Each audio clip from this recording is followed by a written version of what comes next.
In 1965, Marshall released the JTM 50. It used EL34 tubes instead of KT66, which were harder to come by at that time, yielding a higher output and requiring a bigger output transformer. It also featured a solid-state rectifier, which is common practice nowadays, in place of the old GZ34 output tube. These changes led to a louder sound with a different distortion character. In search for more power, Pete Townshend let Jim know that 50 watts was not going to be enough.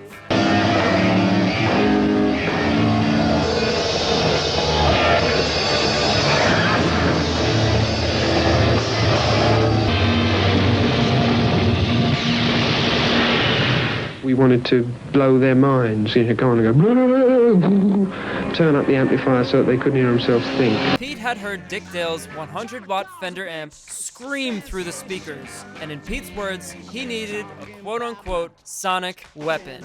In September 1965, Marshall released the 100-watt JTM 45 with the famous script logo and double the power. They had to use two 50-watt transformers since no 100-watt transformer existed yet. The front faceplate on these early 100-watt models still read JTM 45, but on the back, a new white panel read Super 100 Amplifier.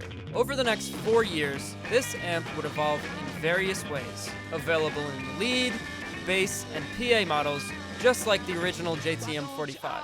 This is one of the most common amps used by Eddie Van Halen and just countless others.